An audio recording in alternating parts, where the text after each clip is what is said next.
Hello, this is Pastor Chris here. We are trying to make this work. I hope that you can hear me. If you can, would you please share in the comments and let me know that you are hearing what we're saying?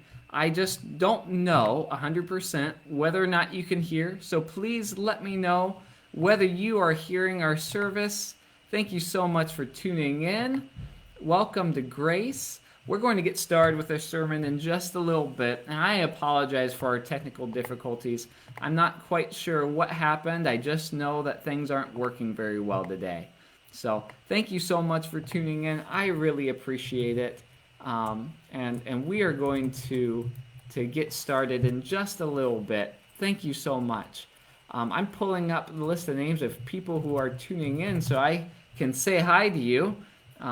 We're using a slightly different program. I've never used this before, but we want to make sure we can still have worship today. So that's what we're doing. And I am so sorry that you've had to wait. We're working on that right now. Sharon, can you hear me? Oh, it's good to be able to see your face, see you there. I see we got 8 of you here in this group, so that works out really well. If you could comment and let me know whether or not you can hear. As a few more people gather, we'll get started with today's message. But I don't want to rush because I know people are having trouble finding it. Things just didn't work the way we thought they would, and so it's really important that we respect that and make it easy for people. And part of making it easy, I'm going to clear out some of the other posts that are in there. So let me clear that out. I don't want people to try and go to the other worship service where we tried to do it earlier today and then it didn't work, and then they just can't get into worship. So we'll clear that out so that they don't have to worry about it. Oh, I see we have a number of you in there. If you could tell me whether or not you can hear. Sharon says, yes, you can hear. I am glad. That's why I want to hear. In just a couple minutes, we're going to get started again. And thank you so much for your patience. I really, really appreciate that you've all been so patient today when things just didn't work out the way any of us wanted it to. So thank you. Thank you so much. Welcome to worship. Yes, a number of you are tuning in. Good. And you can hear, oh, it's good to see you. Keep on sharing your comments as you tune in. I'd love to hear who all is joining in. Every minute, a few more are in here and worship with us. And I have to tell you, I like to worship with you. I like to experience God's grace together. I like to come to see what is God doing in our midst. What is God trying to teach us? What is God showing us? I see Russ, I see Marva and Michael, and I see Aaron, I see Mary Beth, Kathy, Rich, good to see you. Aaron, Ann, oh, Patty, it's so good to see all of you here. I'm sorry this was so difficult. Hi, Brooke.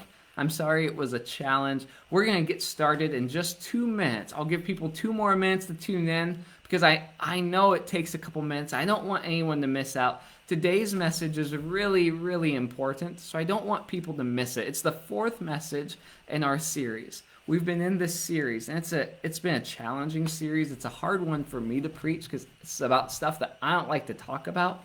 But I would also say it's important because it addresses the things that people struggle with.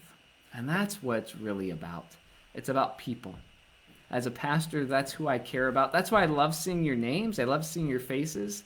If you are here for the very first time, let me say welcome. And know that I really mean it. And know that I don't see you're just watching a video. I see it you're engaging in worship. You're part of this service. You are part of what we're doing here together. And so I would love it if you'd click that connect card and if you would say your name and give us an email address, and we'll follow up with you and ask you where can we donate $5, because we want to donate $5 in your honor. There's a few different organizations we love to support, and so we'd like to donate to one of them in your honor. $5 if you just fill out that connect card so we know who it is, so we can ask you which one do you want us to contribute towards. And we we're excited we get to worship together. I love to see our house churches there. Gilberto's there with the Woodruffs. Yes, yes. Oh, I'm so glad we get to be in worship together. Well, let's get started. Today we're talking about this idea of tomorrow matters. And I'd like it. I would love it if you would just imagine with me. Imagine with me for a moment. There's this major global event. This major global event that caused massive job losses. Would you be ready? And I know it's kind of tongue-in-cheek to even say that because we are in that global event. And it might get better, and it really might get a lot worse.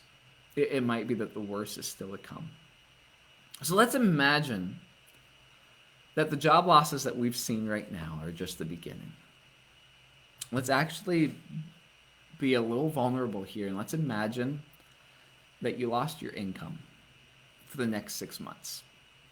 Whether that comes in the form of a paycheck, or in investments, or in Social Security. For 6 months, it wasn't coming. Would your family be okay? Now, I ask you that as a pastor. It's not a scare tactic. It's really genuine. I want you to be okay.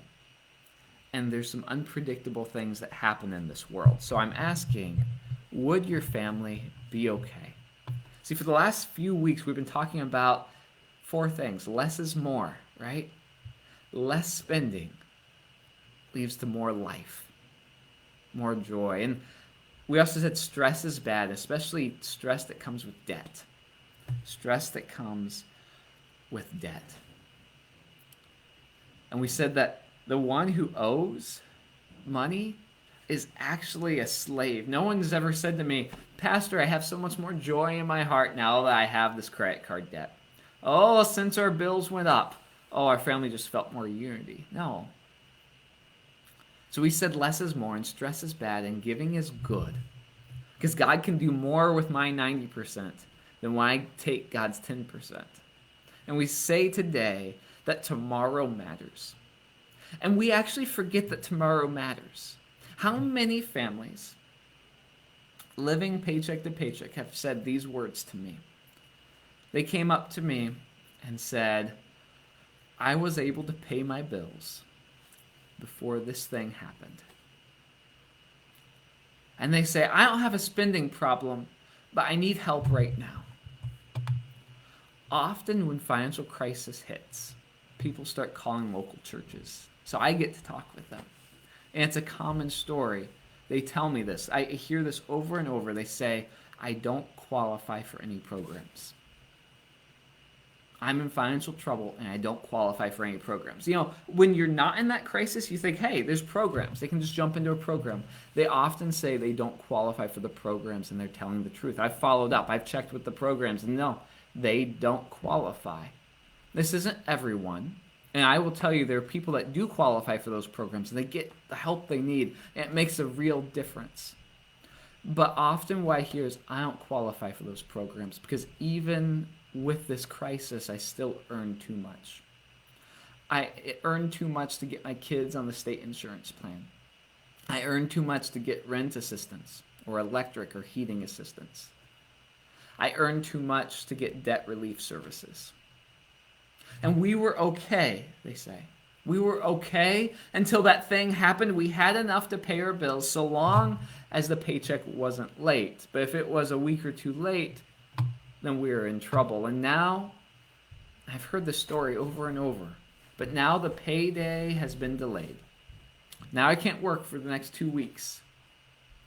Now my spouse lost their job and our income is still too high, even losing that job, to get support from these programs.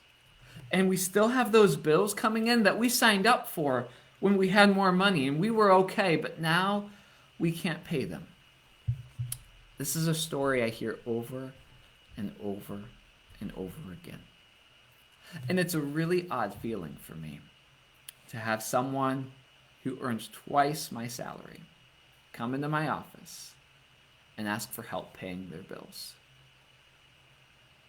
And even then, the person says that they don't have a spending problem. They say they don't want to take Dave Ramsey's financial peace course. They don't want to do anything with the Total Money Makeover. Those courses are for those other people who have a problem, but I'm okay. And the truth, if we really pay attention to it, is on our own, none of us are okay. We all have areas in our life where we need help. And there's no shame in it. Please understand, I am not speaking here as a person in a place of judgment. And as I see these people's faces come into my mind, I'm seeing them right now. I feel love for them. I feel a lot of compassion for them. Some of them might be listening. And I feel bad for them. And those people aren't a rarity. They aren't the exception. Yeah, they happen to have the crisis happen. But so many of us are one crisis away from being in that same boat. See, the vast majority of Americans, and especially in Ottumwa, live paycheck to paycheck just like this. Any money that comes in just goes right out the other side. And people think that this is normal. They never learned what we've been talking about, that less is more, that stress is bad, that giving is good and tomorrow matters. And because they never learned these truths, they are suffering. And as a pastor, I care. If this is you, if you are living one crisis away, if you're living paycheck to paycheck, one crisis away from financial ruin, financial disaster, I don't believe you're in that situation because you want to be. I think it comes down to missing two things. One, it's a lack of self-control. You're missing self-control. And two, you're missing an escape plan. You've got to get out, but you can't get out without a plan. Are you ready for these two things? Are you ready to explore them together? Because it's not going to be easy. And if you have adult children or adult grandchildren and you know they need this, you might be thinking to myself, oh, this is going to be really good for them, but I don't dare say that, because you know it takes a lot of trust in a relationship to say it to them. I hope you trust my heart here. I hope you trust that I'm coming here from a perspective of I want you to have life to the fullest. So self-control. What do I mean when I say we need self-control? You might be saying, I don't need self-control, I'm fine. But I will tell you, as a pastor who's seen people struggle over and over, who's seen the same people struggle year after year after year, if you are living paycheck to paycheck, if you didn't get your next paycheck, if it just disappeared, it got lost in the mail, you didn't get a paycheck for the next month. They came eventually, but they just disappeared, and they take a month to get them back. If you're in that situation, and that would be a big problem for you. If you're living paycheck to paycheck, you're not fine. You are one crisis away from a financial disaster. We need self-control. We said a few weeks ago, less is more, right? And we looked at a verse, and we didn't go as far into it as I think we need to. We looked at this verse, Proverbs 25:28. A person without self-control is like a city with broken down walls. And I love this toy here, this example of broken down walls. A person without self-control is like a city with broken down walls. This might be news to you. You are under attack. Can you say with me, I am under attack? Visualize it, see it. Picture yourself as a fortified city protected by walls. And picture yourself as that fortified city protected by walls that's actually under siege. That's right. You have an enemy. I'm not just speaking metaphorically. This is real. You have an enemy outside the gates hurtling stones at your walls. Spiritually, this is true. We have a spiritual enemy that seeks to destroy everything that is good and whole in your life. This thief has come to your gates to steal, to kill, and destroy your job, your family, your energy, your zest for life, your impact in this world, and in a very practical sense, this enemy has an army of marketing experts who are preying on your lack of self-control. They want to sell you more and more and more, and they don't care what happens to your family as a result. They want to run you ragged. So long as you keep buying their product, then they've done what they want to do. And you, when you have no self-control, you are like a city without walls, wide open. And when you're a city without walls, here's what you might say. You might say, yes, Pastor Chris, less is more, except I really want that. You might say, yes, stress is bad, unless I have to take out just that small loan for that. It's only an extra $50 a month. See, we live in this instant everything world where Amazon isn't enough. We need Amazon Prime. And we want freaky fast delivery, not just for packages, for sandwiches too. And I don't want to wait for my favorite show to come on. I want it now. So we can see all these packages now for Netflix and Prime and Hulu and Disney Plus. We have this situation where I don't want to wait 2 minutes for my computer to start up. I want it to start up instantly. There's this desire to go out and get a new one. So repeat with me the words of Proverbs 25:28. Repeat these words. Say them out loud as I say them. A person without self-control is like a city with broken down walls. Now, what's the opposite of self-control? The Bible says this. The opposite of self-control is wise. You can either have no self-control or you can be wise. No self-control or be wise. Proverbs 21:20, and the link for this to read it later is all in the description of this post. But Proverbs 21:20 says, the wise store up choice food and olive oil, but fools gulp theirs down. Now that's a fun image. I'll say it again. The wise store up choice food and olive oil, but the fools gulp theirs down. It's like an eating contest, right? And eating contests are kind of fun. I don't know if you ever engaged with one as a kid, an eating contest, but it's kind of fun. And you enjoy what you have, and you have your fill, but you know what isn't fun? 10 minutes after the eating contest. It's not fun. I learned this the hard way. Actually, I learn it a little bit too often. My wife makes the best desserts. Like, literally. My wife, Melissa, she makes the best desserts. Cookies, brownies, cake, icing, you name it. I didn't even like some of those things before I met her. I have a problem. I devour those things. When she gives them to me, when she makes them, I gulp them down. See, the wise eat some and save the rest for later. They put it in a freezer bag if it's too much. But the fool gulps it down. And then what happens? I feel sick afterwards. And then later, when I want one, it's gone. There's no more. Later, the next day, I would really love a brownie. I'd really love a cookie. And you know what? I ate them all. They aren't anymore. They are gone. And this is an issue of self-control. So first, it's self-control. Second, it's a planning issue. And I get who has time to plan. It doesn't always feel good to plan. And I know for myself, I'm against planning because I'm afraid I'm going to be imprisoned by my plan. Someone says, well, why don't you put together a schedule? That way you have a plan. I say, but I don't want to follow a schedule. Well, why don't you put together a budget? Well, I don't want to follow a budget. I don't want to be restricted, right? But I found the opposite is true. If I plan, I'm going to be set free. If I don't plan, I plan to fail. Say that with me. If I plan, I'll be set free. If I don't plan, I plan to fail.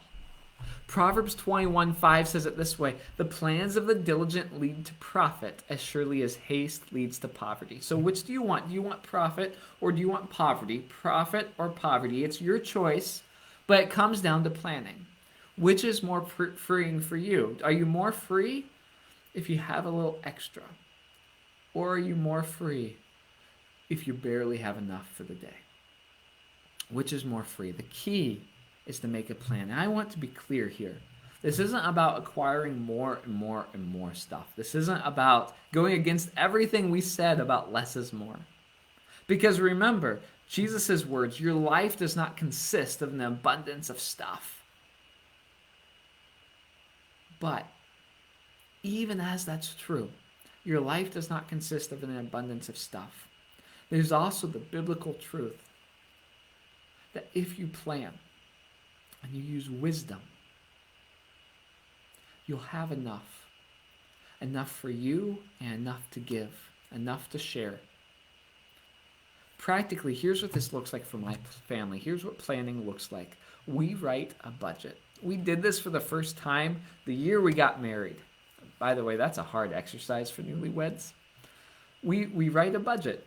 And the first time it's kind of hard, and then it gets easier after that. And if you've never written a budget before, I'm going to give you some clear questions to start asking, some basic steps, some step-by-step process. How do you put this together? This isn't the perfect answer.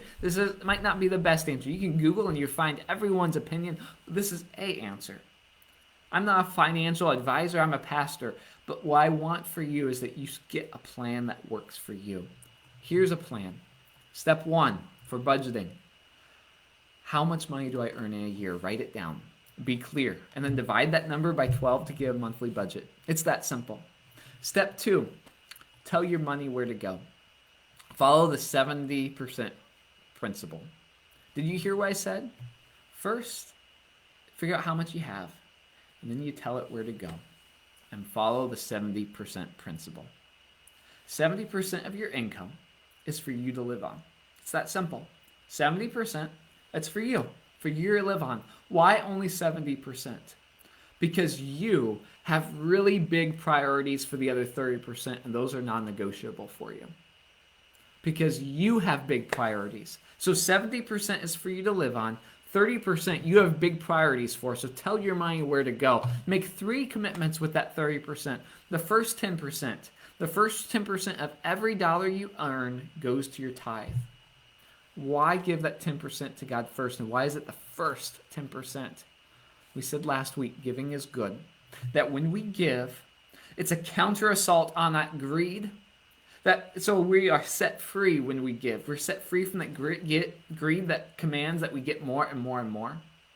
So it's a counter assault on our greed. It's a statement to God and my family and myself that I trust God to do more with my 90% than what I could do if I take God's 10%. Okay, so the first 10% goes to God.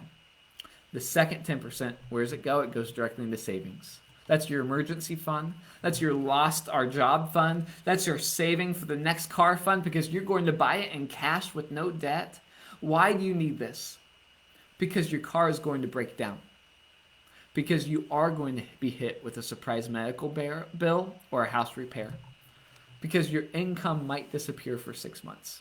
And you'll need time to figure something else out. Ants know this. Ants. The little bugs that crawl around. Ants know this. Squirrels know this. We read the ants' advice in Proverbs 6:6-8. It tells us that winter is coming.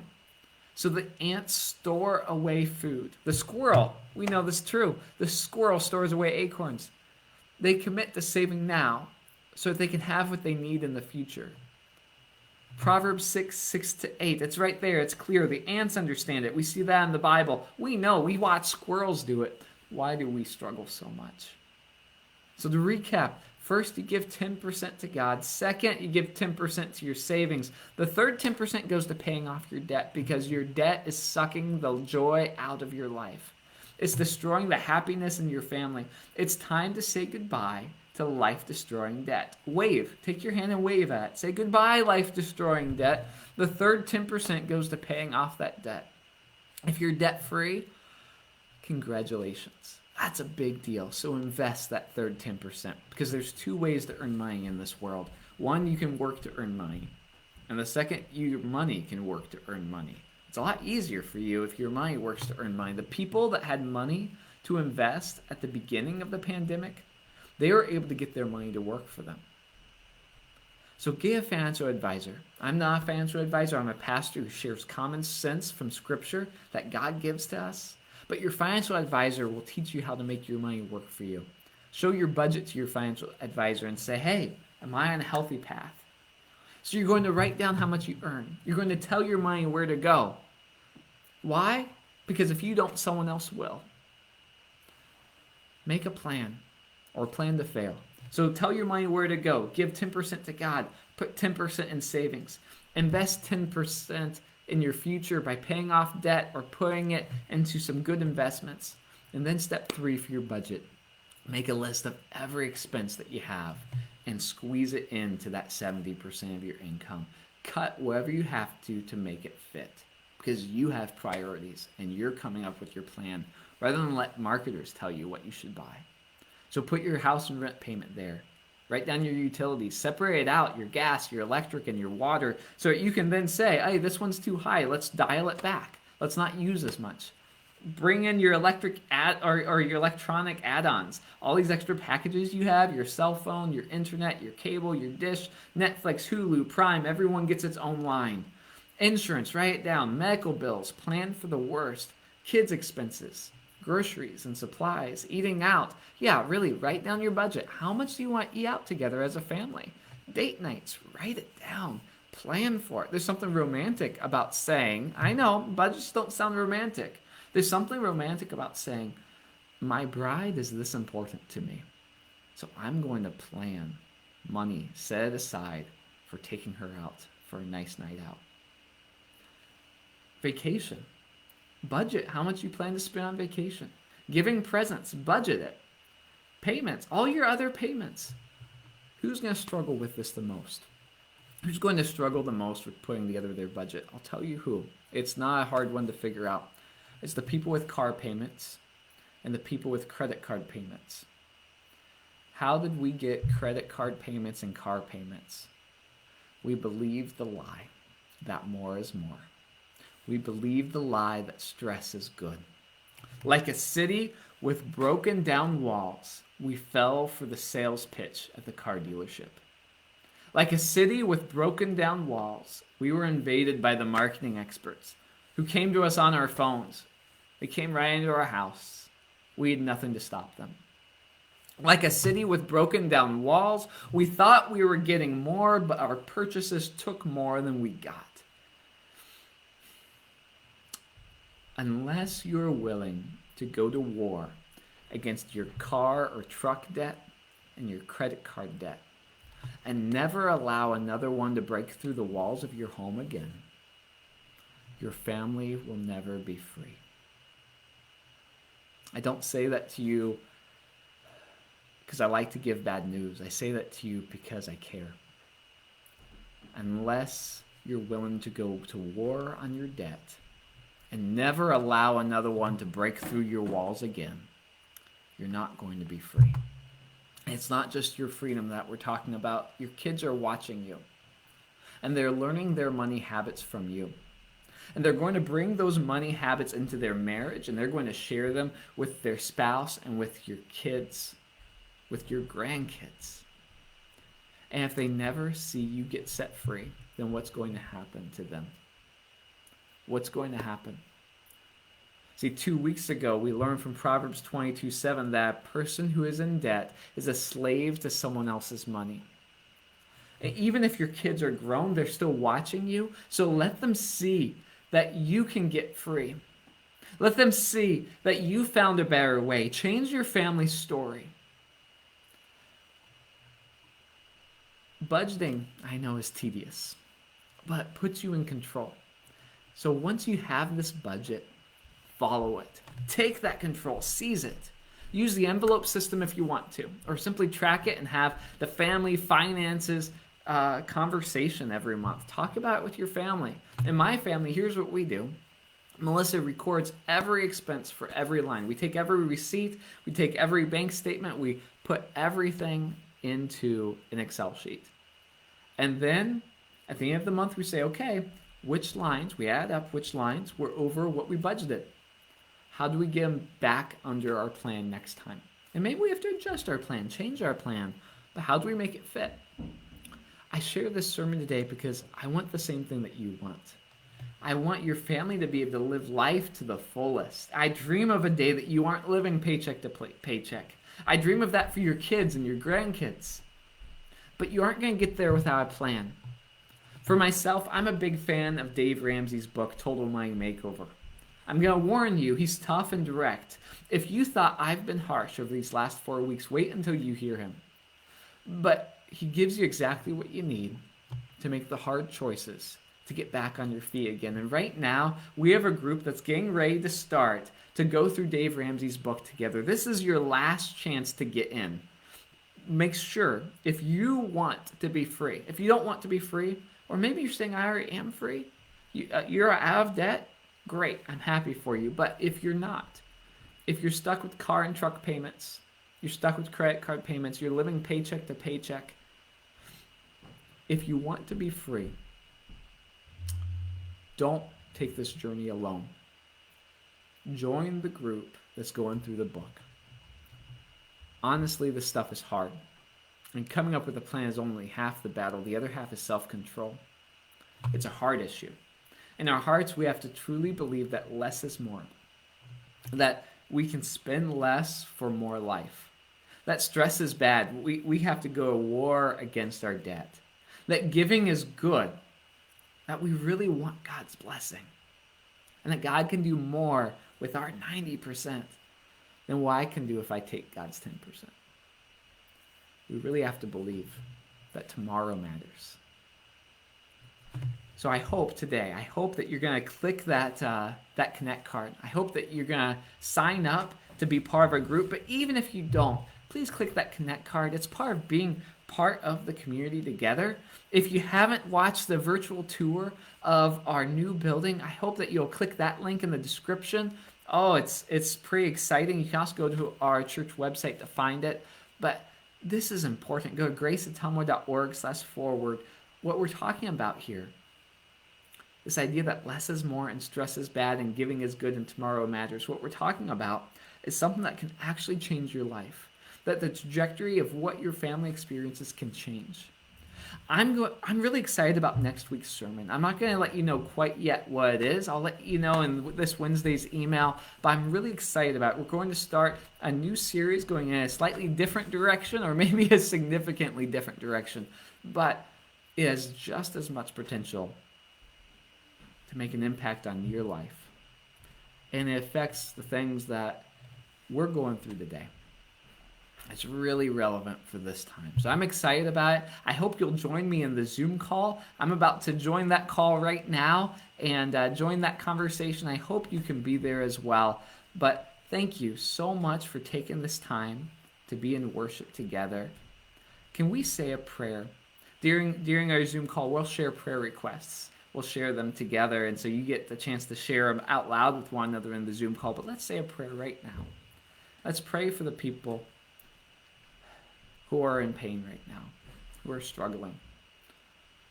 Let's go before our God together. Holy God, oh, you are good, and your love endures forever. And you promise that there's nowhere we can go where you are not. So we take you at your word, we trust in your promises, and we ask that today you fill us with life, abundant life to the fullest. And for those who are struggling, they're in pain, they're hurting, maybe they're in pain because of illness, maybe they're in pain because of family strife, maybe they're in pain because of chronic financial distress, and maybe the first two are caused by the third. God, you know what's needed most for each person. And we ask that you give them healing and wholeness. The people that are on our hearts right now, we lift them up to you. And we ask that you bring your peace. We pray all of these things to you in Jesus' name, who taught us this prayer. Our Father, who art in heaven, hallowed be thy name. Thy kingdom come. Thy will be done on earth as it is in heaven. Give us this day our daily bread, and forgive us our trespasses. Lead us not into temptation, but deliver us from evil. For thine is the kingdom and the power and the glory forever.